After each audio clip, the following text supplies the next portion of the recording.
Amanda, almost a whole year out of Stanford as a new grad. Tell us what it's been like at LinkedIn. Yeah, I'd love to, Jeff. Thank you for the intro. I mean, just off that, I could not be happier with the 8 months, the short 8 months that I've spent at LinkedIn. It has by far exceeded my expectations, both as far as the engaging work that I would be able to be a part of and the relationships I've been able to build in the workplace. So while, Stanford, definitely the golden years, I don't think I've ever been happier and felt more thriving in my role. Awesome. And just as we dive into the business leadership program, was doing some research on you and your experience and saw a real interesting blog post you wrote. So you wrote a blog post on LinkedIn itself about how the mission of the business leadership program is just really something really important to you. It seems like that really got you bought into the program. So talk about kind of the mission of LinkedIn and what it means to you.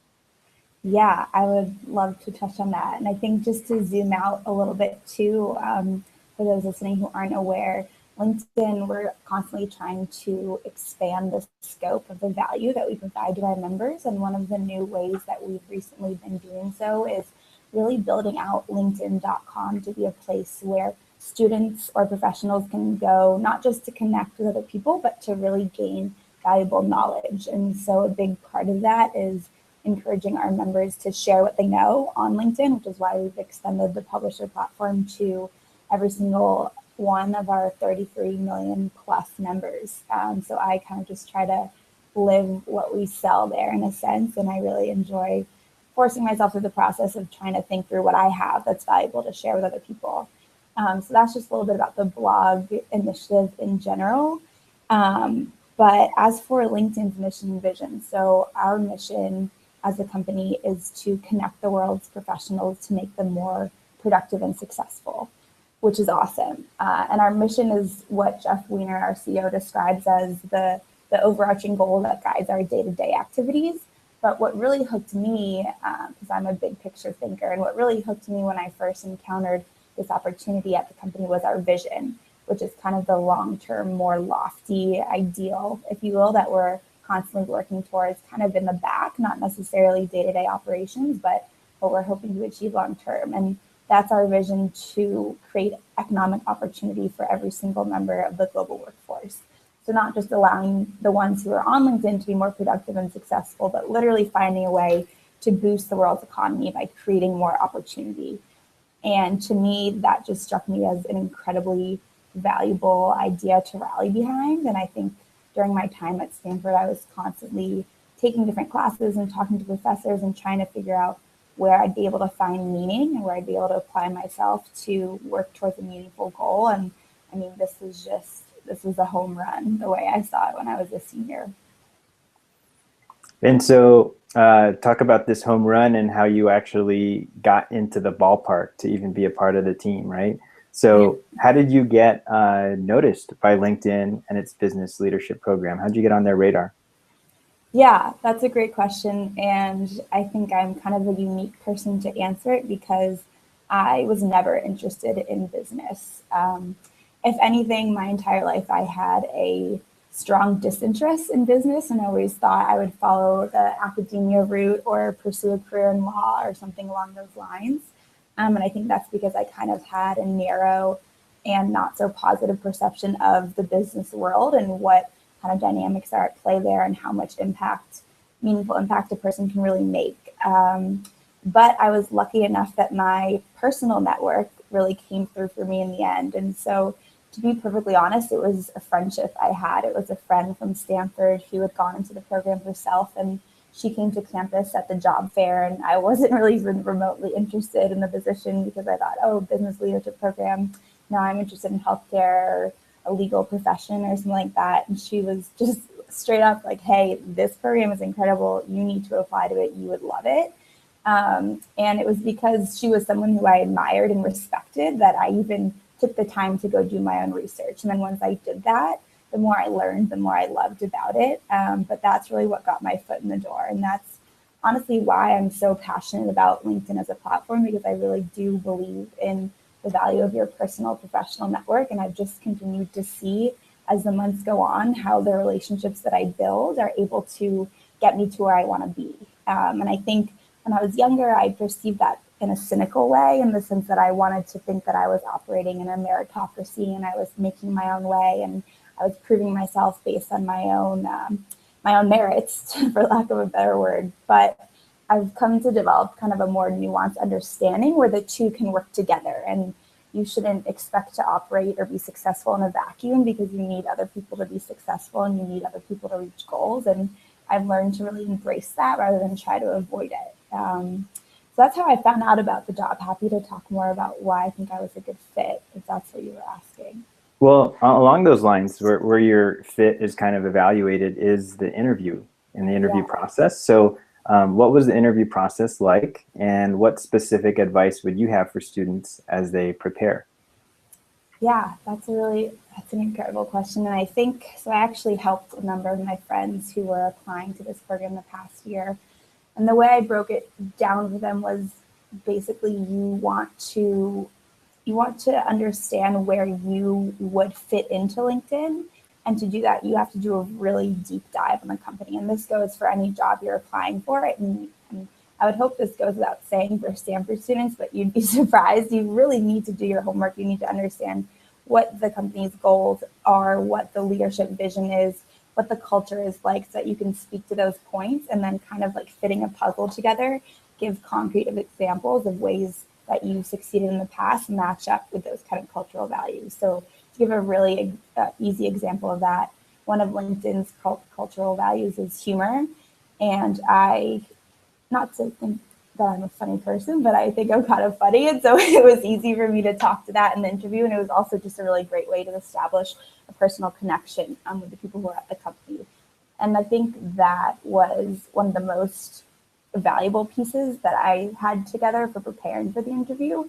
But above all else, it comes down to passion, I think, and being able to demonstrate a real eagerness and a go-getter, scrappy attitude around what you want to achieve at this company. Because even if you do all your homework and you have all the right answers, if you don't seem like someone who's going to make the community more vibrant and add real value as a person, nobody's going to want to work with you. And it's very simple.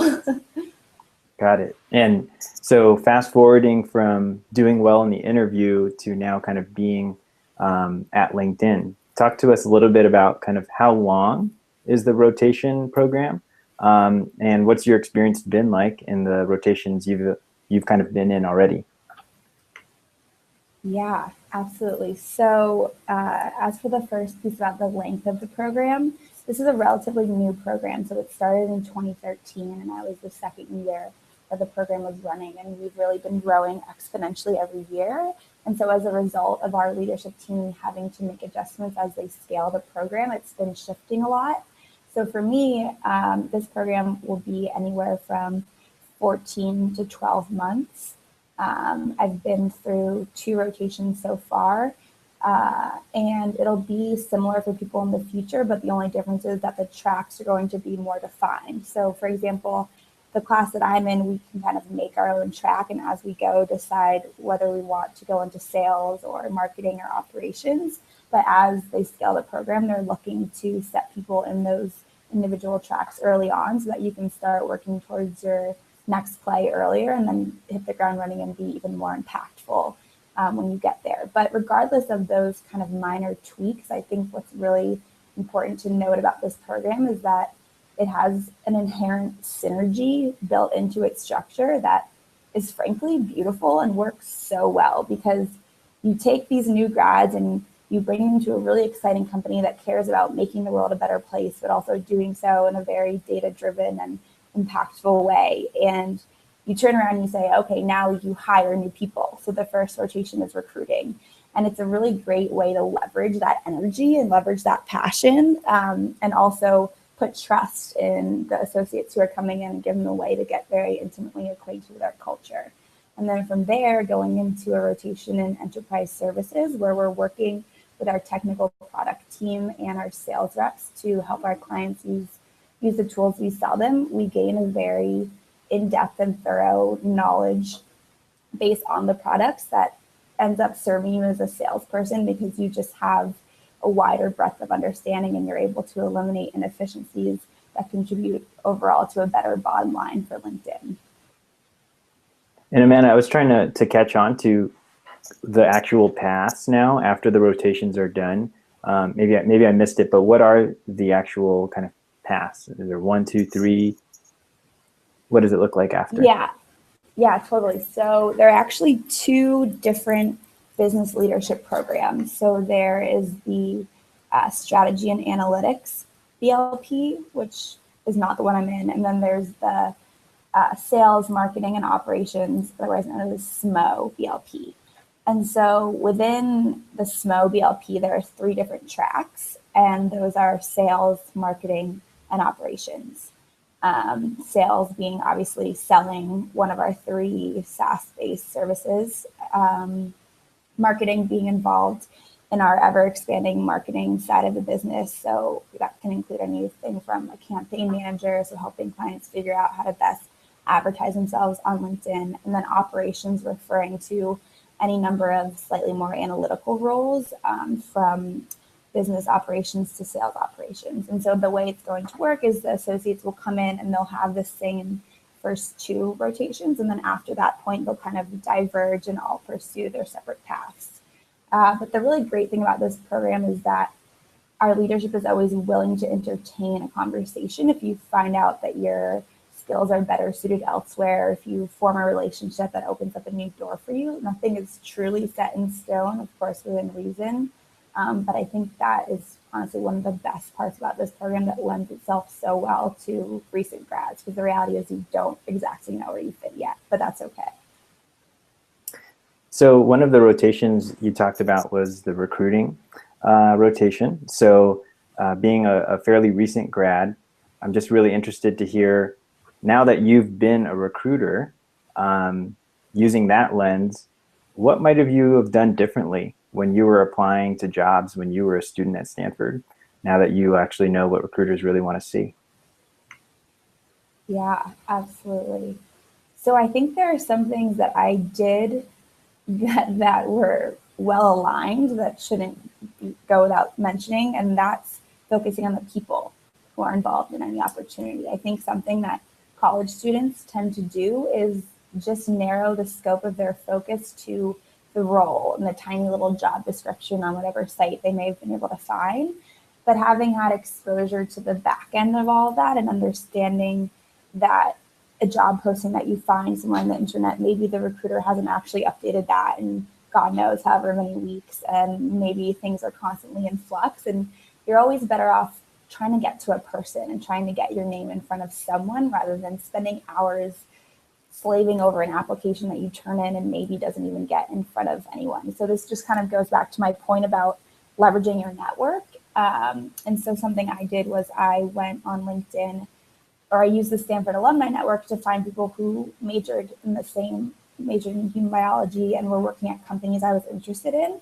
And I reached out to them and was just like, hey, I'm a senior majoring in hum bio. I'm really interested in opportunities at your company. Would you be willing to talk to me?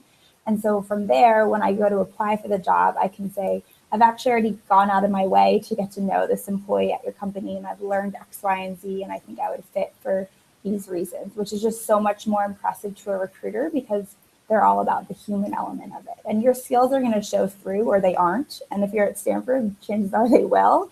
So I think it's worth focusing on shifting where you're placing your energies, if that makes sense. Totally. And on that note of kind of utilizing LinkedIn, you just mentioned using it to kind of build your network and build inroads into a place you want to work. Do you have any, maybe a tip on kind of like, these are definitely things you should be doing on LinkedIn, and also maybe a thing you definitely shouldn't be doing on LinkedIn as students are thinking about their profile?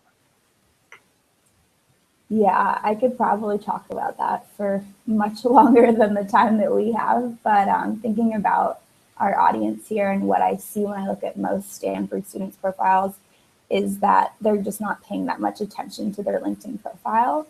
And I think it's because you don't realize how many opportunities for connections that you miss out on by not putting that information there. So honestly, I think of it, I like to use this analogy because it's really simple. I think of it kind of similar to how I think about my Twitter and my Instagram, and the way I see those functioning, to be perfectly honest with you. In today's day and age, people are looking you up before they meet you more often than they aren't. And if somebody looks me up on Twitter, I want them to be able to see what kind of articles I'm interested in reading, maybe something funny aside of my personality, maybe something about the friends that I have and the social life that's important to me. Kind of same thing for Instagram. I want people to be able to see, I don't know if we go as far to call it a creative side, but I think you get the gist there. And so with your LinkedIn profile, it's so important to really flesh it out and take the time to sit down and write something that may be uncomfortable because you're not used to having to sell yourself in a professional way quite yet as an undergrad. But the reality is that's super impressive. When people can see that and understand who you are, then they will know where you fit before you're even looking for somewhere to fit. So I would say just general thoroughness is really important, and that can be on a number of levels, from writing a succinct summary to uploading rich media of projects you've completed. I mean, I'd recommend everyone to look at my profile because frankly, I've followed all of the tips we're supposed to follow here at LinkedIn. So I think that's the most important. But when it comes to connections, I would also caution students to be very deliberate with who they choose to connect with. And if you are reaching out to someone you don't know, make sure you personalize your connection and explain why you're reaching out to them, whether it's maybe in my case, like I said, because they found them on the alumni network or someone referred them for whatever reason. You want to make sure you're being very intentional and maintaining that human touch, even though it does feel less personal, it's not. Got it. And I wanted to hit on something that I think is real unique about LinkedIn. And it sounds like this next play idea. You mentioned that earlier in our chat. Yeah. Talk to the audience about the next play and how has that even shaped your experience while you've been at LinkedIn? Yeah, absolutely. So next play is a phrase that was coined by Jeff Weiner, and it's very simple. Your next play is what you hope to achieve next, where you want to be, whether that's kind of high level, you want to be working more with people, or something very concrete, I want to be director of marketing. But to zoom out from that a little bit, another thing that kind of rolls up into at LinkedIn that is very unique is a general emphasis on this concept of the business athlete. And this is something that Gordon Tobin, the leader of the BLP, talks about a lot. He talks about creating business athletes. I think there are a lot of valuable analogies to be drawn from the skill set that athletes have and the skill set that successful business people have. One of them being the ability to always be thinking on your feet when you're on the court and always be really, really engaged and deeply committed to the present moment while keeping your head on a swivel and being agile enough to think ahead to what the next play is and maybe even start working towards that. So it's really a matter of balance, because on the other side, you don't want to be in a position, for example, in my rotation right now, I know where I'm going next on May 1st, but I'm still in my enterprise services rotation. So every single day, I'm constantly trying to balance putting 110% effort into what I'm doing now and also making sure I'm ready for what I'm doing next. And I think it's also acceptable to know that you don't know what your next play is, but to have concrete steps towards finding out what that is, whether that's networking with people or spending time taking a course or just general exploring. So it has a lot of applications, but I think it's a really valuable framework that kind of guides each individual employee trajectory here at LinkedIn. And for those students that are thinking about their next play potentially being at LinkedIn or even being at just a tech company, and say they're coming from a non-technical, say like liberal arts type background, can you talk a little bit about what the dynamic is like between or just say being a non-tech, employee? What's the dynamic like with the tech employees at a tech company? What's that experience been like? Yeah, that's a really great question. I have not had a great deal of interaction with the engineering team at LinkedIn. I think there are distinct cultural differences between, say, our sales organization and our engineering organization, just along the lines of personality. Um, that being said, I feel like you really do feel like you're a part of one company when you're here. And I've definitely had a lot of opportunities to get to hear from some of our engineering directors and get to really dig more into the technical side of our product. And just yesterday, one of our technical product managers was talking to BLP, giving us all the background on why we have the bugs that we do and how they go about fixing them. And it's pretty similar to pursuing an interdisciplinary education like ComBio or any of the other interdisciplinary ones at Stanford, in that the value is the same. And so I think that I've been able to learn a lot about the engineering side of things, whereas at other companies it may not be quite as accessible, but there's definitely a lot of value.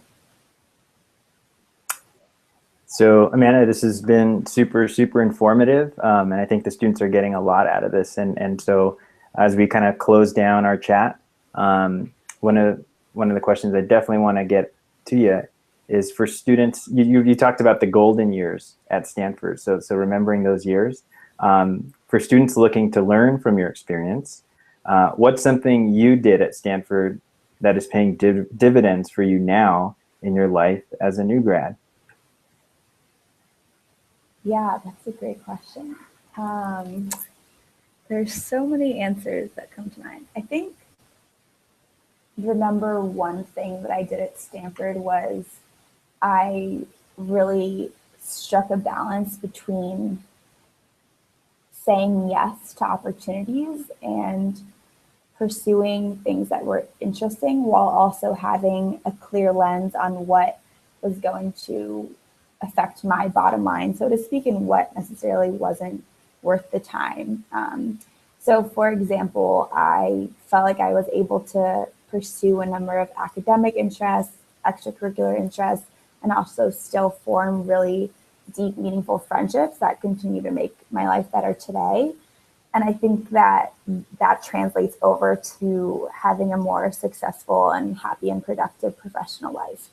And what that really is about is getting clear on what is important to you and what you want to do. And I think having a lack of clarity on that North Star can lead to either overwhelm or burnout, which then you just don't get anywhere. So I guess it would just be a balance between going for things and being engaged in the communities you're a part of, but also knowing when to say no to things. All right. So thank you very much for the North Star kind of golden nuggets capstone to our talk there. I think students took a lot from it. And so we want to thank Amanda Ross for coming on and speaking on behalf of LinkedIn and the Business Leadership Program. And I guess we'll see you on the next edition of Unplugged at Stanford. Thank you again, Amanda.